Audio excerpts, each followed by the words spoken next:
Hello and welcome to the 1000 Authors Show. Hello. I'm Vicky Quinn and this is my husband Joe Fraser. I went early, didn't I? Hello. That's okay. Don't worry. Are you flustered by your hair? I am. I'm mesmerised by its magnificence. Should I... Do we need you to stop looking at yourself? Yeah. Yeah, I'm just going to... Look at the blinking green light up there, look. No, because just below it is my hair. Joe has got Krisenfrisur. That's a terrible German accent. It was kind of French and German. Krisenfrisur. I don't speak German. Okay, lockdown hair. Crisis hair. Crisis hair. Yeah. Bad. Yes. I don't like it. I think it's adorable. Hi, hello, and welcome to the 1000 Authors Show. This week we're talking about the 5 reasons that writers don't write. We've probably covered them before in some form or another, but I'm doing it again. Cool. Because it's important. All right. Yeah. So, but before that, Joe, what are you reading? Who knows? Because the notes aren't on this screen; they're on a different screen over here somewhere. Yeah, but you know what you're reading, right? Yeah, but who's it by? Richard Powers. Really? Yes. Okay, I'm reading Overstory by Richard Powers. Is it good? Yeah, I'm only a couple of chapters in, but it's touted as a novel, but at the moment it kind of feels like connected short stories. Well, maybe it is. Maybe it'll all get tied together at some point. Yeah. It's been in my pile of books to read for ages, and then Joe picked it up and started reading it. It's like Pulitzer Prize winners and all sorts. Yeah. It's good, it's nice. It's fancy. Can you hear this bullshit, by the way? This fan bullshit. Yeah, I'm hoping that by the time you actually listen to this podcast, listeners will be like, what bullshit? Because Podfly will probably have removed it because they're good at that kind of thing. Mm-hmm. But we're recording this on my old MacBook Pro, which is ancient in MacBook terms. It's about 8 years old. And it's finally started to die. Not least one of the reasons is because it's making this bullshit noise. And I have now got sitting down next to it my brand new MacBook Pro with the M1 chip. And it is, it's just a delight to use. And it doesn't crash every half hour, which is really cool. However, it doesn't have any USB ports, so it can't run the microphone. And it only has 2 ports, one of which is used for power. You don't have to use it for power all the time. But I've got an adapter on its way, which will fix that. Joe doesn't like So you're going to be able to plug in the screen or the microphone. No, the screen. Oh, okay, Joe doesn't like Macs. Two sockets, mate. It's for people with beards to use in coffee shops and nothing else. Well, I don't have a beard and I'm not allowed to go to coffee shops at the moment. Anyway, I'm reading at the moment Thief of Time by Terry Pratchett. Again, I think it's only the second time I've read this one, actually. Really enjoying it. It's funny, like all of Terry Pratchett's books, and it's thoughtful and all the rest of it. And I'm also just starting to read, Prisoners of Geography by Tim Marshall, which looks really interesting, and it's all about looking at politics through the lens of geography. I bet there's a chapter on Afghanistan. Of course there will be.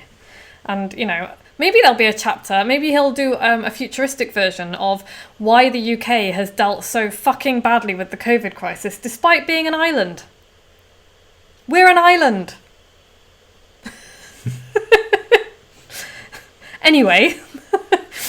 Anyway, so yes, I'm reading Prisoners of Geography, and I'm about to start reading it. I'm very much looking forward to it. Next week, I'm sure I will have more to say about it. But this week at the Dingle... Check notes.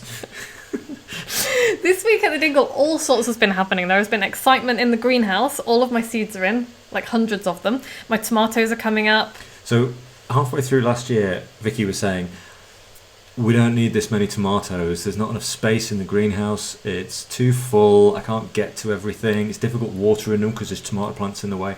It's like a jungle of tomato plants. We need fewer tomato plants next year. So what's she done? Planted more tomato plants this year. You don't know how many are going to survive. And how many are you going to kill if we get them all come up? Well, I'm going to give some away because people always want tomato plants. And then also I'm going to put them outside this year because my outside ones did pretty well last year. So I'm going to have indoor ones and outdoor ones. Watch this space. A couple of months, won't be able to get into the greenhouse. I've also got a couple of new house plants, which is very exciting. And if you want to see my new house plants, you can check out my Instagram at Tiny Beetle Steps or at Tree Frog Toe. So Vicky has basically discovered a new thing, which is buying houseplants faster than she can kill them. I haven't killed any of my houseplants yet, but they're scientifically proven to make you happier and healthier. Like physically healthier and mentally healthier. So this time next year we won't be able to move in the house either. It's going to be great.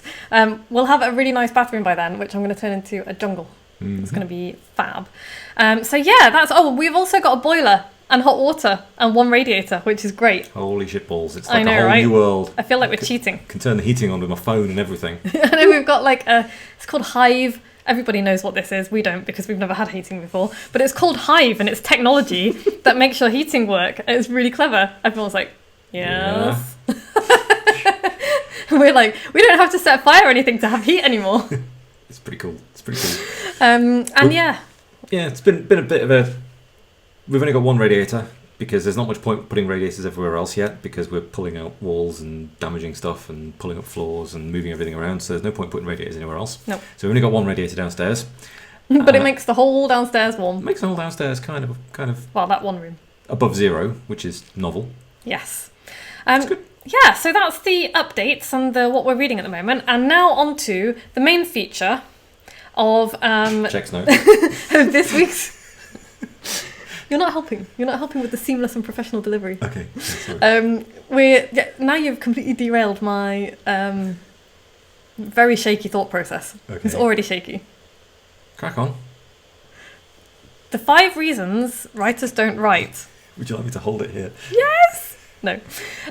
So yeah, the problem. Okay, so the thing that people tell me. What do you think the thing that people tell me most often? Haven't got time. Yes.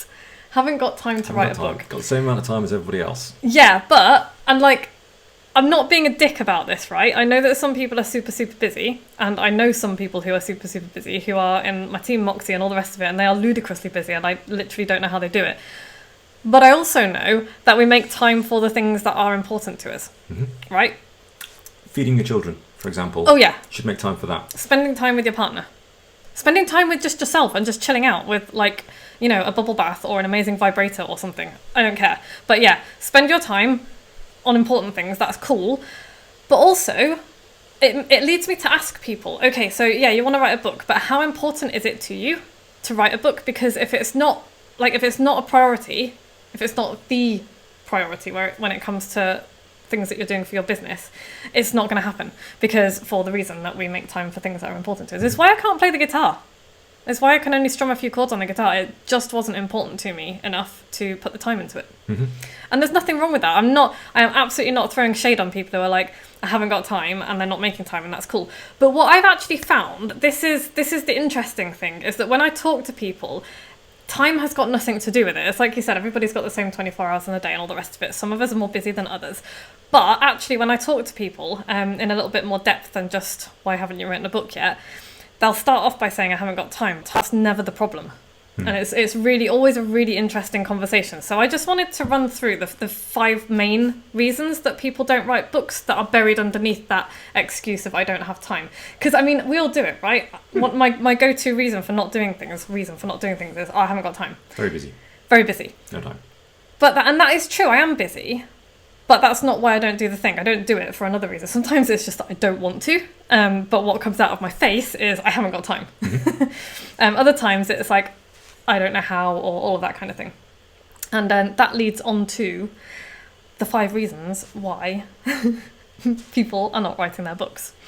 Despite what they might think. Despite that they might think that went well.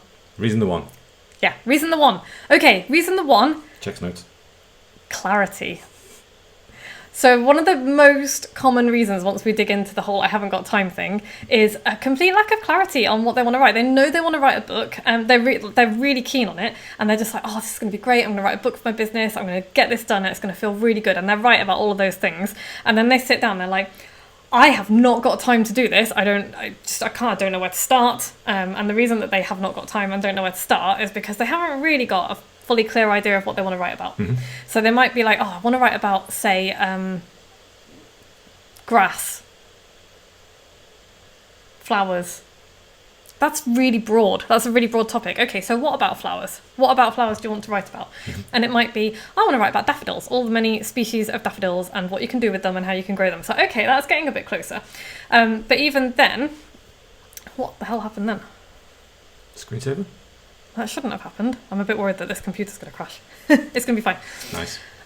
So, yeah, we need to narrow it down. We need to get clarity on the idea and think about why we're writing, who we're writing for, where we want people, where we want to take people with the book, basically. Mm-hmm. And as soon as we get all of that nailed down, suddenly we find that we do have enough time to write the book, and we can actually sit down and start because we know what we're doing. Does that make sense? Mm-hmm. Okay. Cool. Reason the second. People wait for inspiration. People wait for motivation before they can take action. I need to be inspired before I can write my book. I need motivation to be able to do so. That's not how this works. And those are not external things that are going to happen. No. And like, yeah, okay, sometimes, I'm not saying that you don't get ideas from outside. Of course you do. Everybody gets ideas from outside. But if you're waiting for that flash of inspiration that's going to hit you like a bolt of lightning and have you sitting down and going, oh my God, this is so great, I'm just like, words are pouring out of my head. That's not how it works. For 99.9% of writers, that is not how it works. And certainly for the non-fiction writers I've worked with.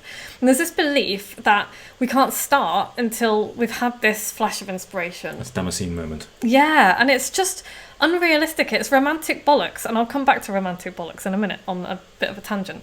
But yeah, that's not how it works. So how it works is action causes inspiration, causes motivation, causes more action. Inspiration, motivation, action, inspiration. That's the order of it. That's how it works. And anybody who has ever procrastinated on a job that they didn't want to do knows the truth of this, because as soon as you drag yourself off the sofa and start, you feel really good, right? And it's all of the stuff that we've done in the house. Yeah. Like, oh, I don't want to go and do this thing that we have to do. Just start doing that thing. Give it half an hour and suddenly you're really motivated. Cracking on with it. Yeah, and it feels really good because you're doing something, and that is the way it works. And if you can, like, embed that idea that action has to come first into your head, everything becomes a bit easier. And it's really, really important. So yeah, that's the second reason. The third reason people don't write their book is they think that they have to make this giant grand gesture. Yeah? And it has to be, okay, I need to go away for... I need to go away for a week, say to the sparkling coast of Turkey, to write my book. Don't know anyone who's done that. Yeah. And this, I'm going to get my book written, and blah, blah, blah. And that's not how it works either. I am living proof of that. And I'm also living proof that you can go away for a week and get a book written. But the first time I did it, I was like, I'm going to go away, and that's going to be the thing that makes me write my book.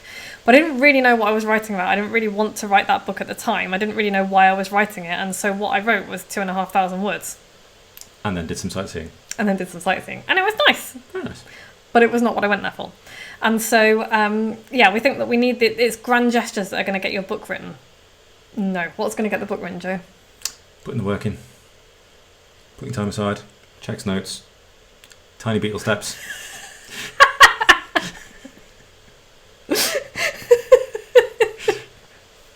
Yes. One of my favourite pieces of advice is just write 200 crappy words a day. Like, everyone can write 200 crappy words a day. They don't even have to be good words. 200 crappy words a day will turn into something awesome, because you'll invariably write more than 200 on most days anyway. And then they will get better and better, and then you can edit them. That's the wonderful thing about writing, is that we're not carving this in tablets of stone. Yeah. We're writing 200 crappy words a day, so just write a little bit every day. That's what will get it done. Yes, you can go away for a week, and I did. I went to Lanzarote with a few other writers, and we each got a massive chunk of our books done. Because we went, but that was the difference. I went away with people specifically for that purpose. With people, with a plan, with a timeline. Yeah. Sit down and do the work.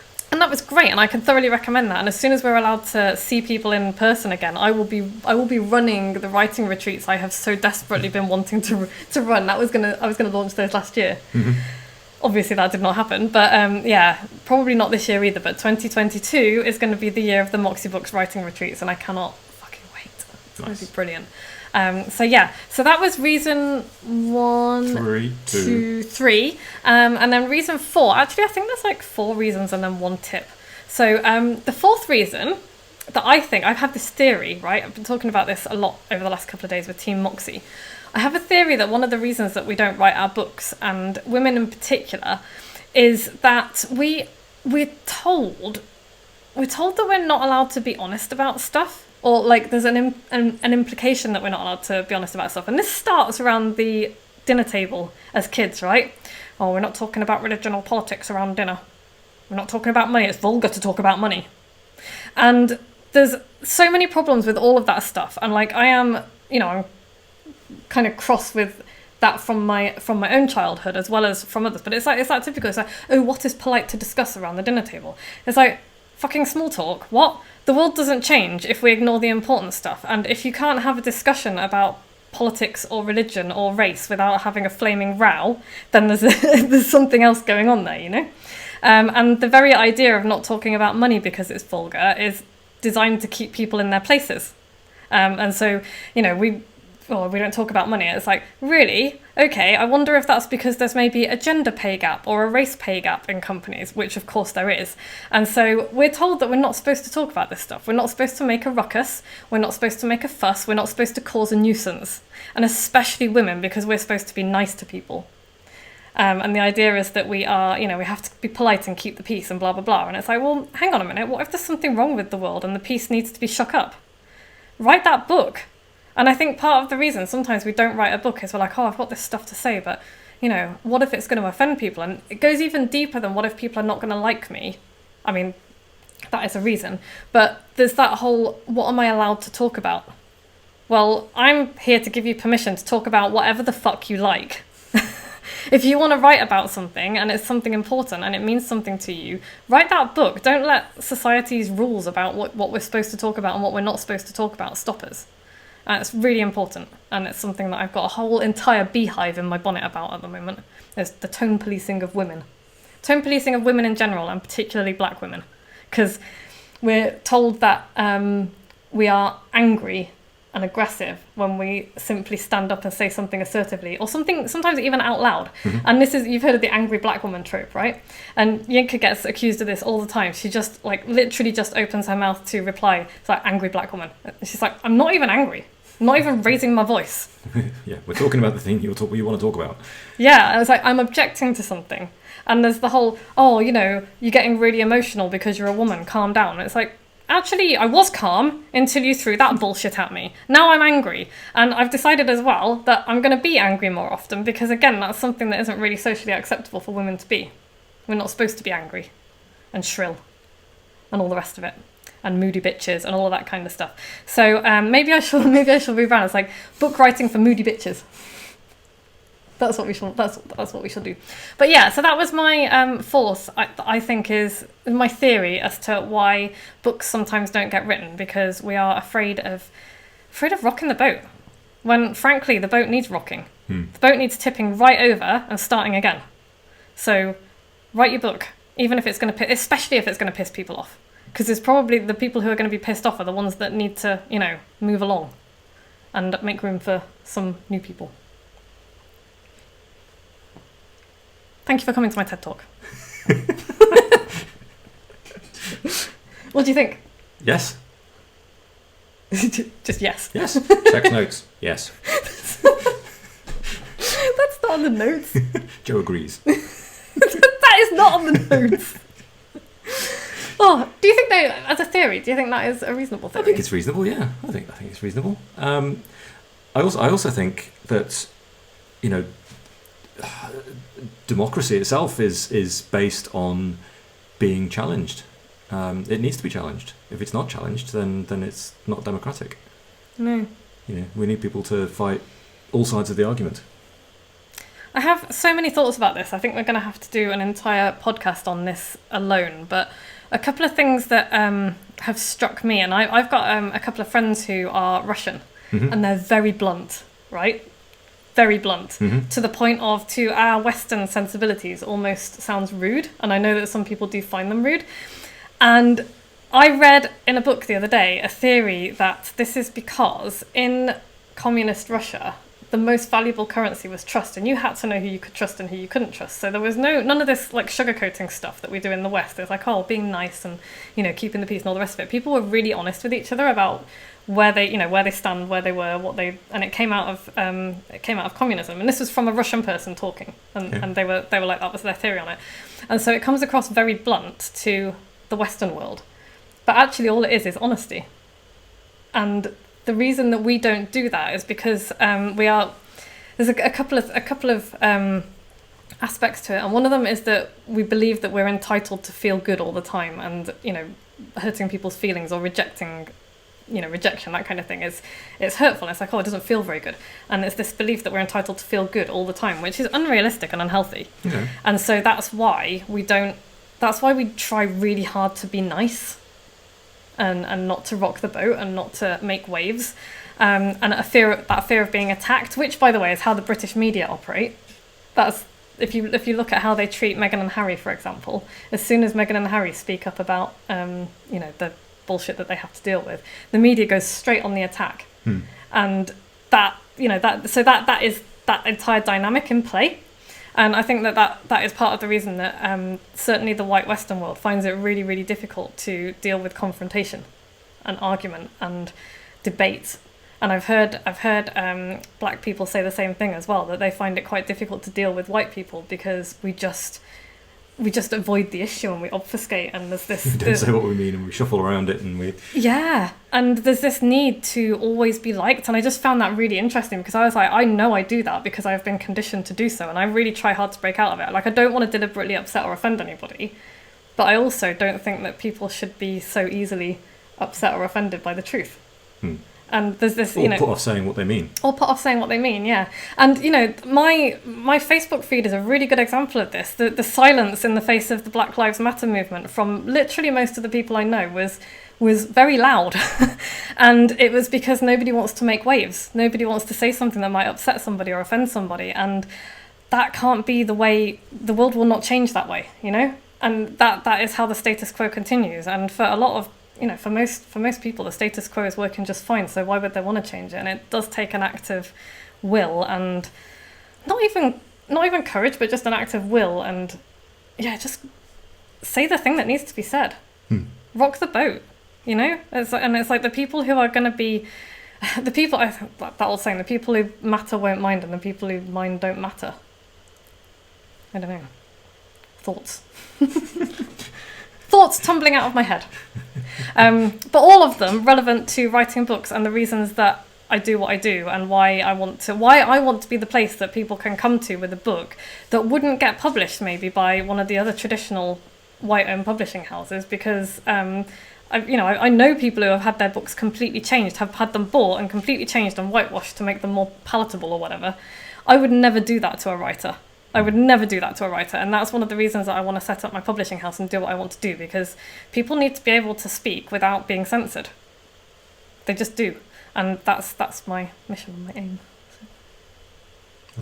I will be a place for angry people who have every right to be angry and want to change the world for the better. So, yeah. Cool. So, yeah, if any of those things kind of have been... If you've ever said, I don't have time... And then any of those things I've just said have maybe resonated a bit and made you think, oh, maybe it's not that I don't have time. Maybe I don't have clarity or permission, or I've misinterpreted what I need, what action and inspiration is. And, maybe I need to make a grand gesture and don't know the power of habit. Maybe start writing your book. I am hereby bestowing upon you the permission that you don't need, but I'm giving it to you anyway, to start writing the book that matters to you. And I was going to go through a load of tools and prompts, but I'm not going to now, because we've run out of time. Some other time. And actually, that's going to be next week's... Look, coming up next week, let's talk about tools. Yeah. Writing, productivity, and other good stuff. Easy peasy. So what's the takeaway, Joe? Time's not the problem.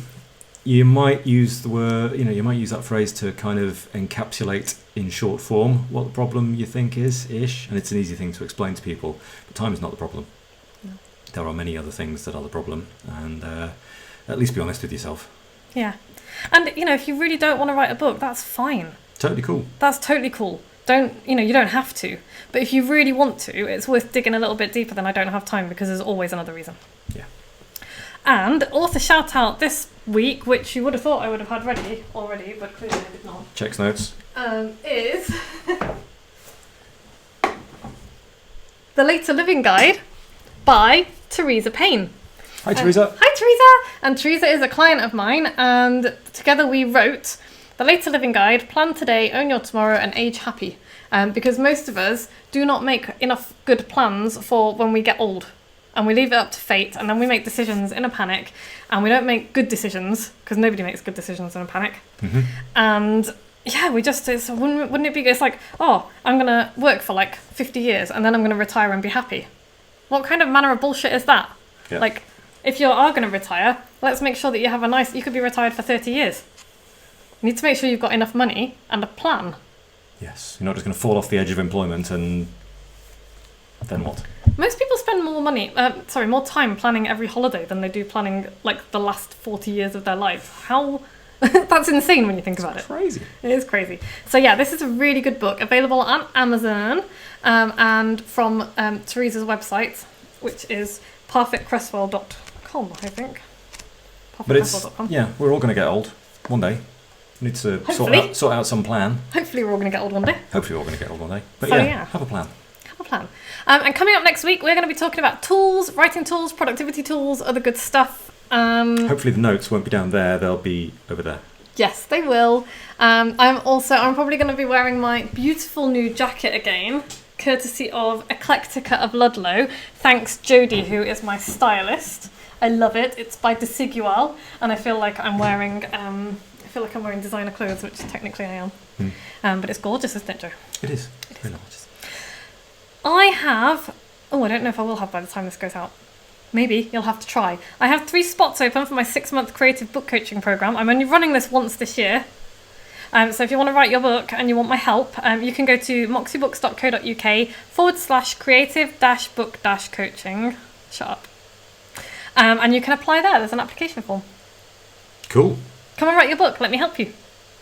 And if you don't want to do the 6-month coaching program and you would like my help, but that's not for you, then you can go to moxiebooks.co.uk/borrowmybrain, and there are 3 other options for you there. Cool. Yeah. We'll be back same time next week. But before that, if you've listened to every episode, email me and I will send you a silly gift. And if you've enjoyed this episode, tell your friends, subscribe, share it. Rate and review, 5 stars. Yeah, thanks. Thank you for listening. People. As always, we really appreciate it. And thank you to the people who tell me that they're listening as well, because that makes me very happy, because then I think we're not just shouting into the void. Which sometimes it feels like we are. Yeah. So yeah, if you're enjoying this podcast, tell us. Yeah, let us know. Yeah, we'd love that. If you leave us a review, we'll read it out.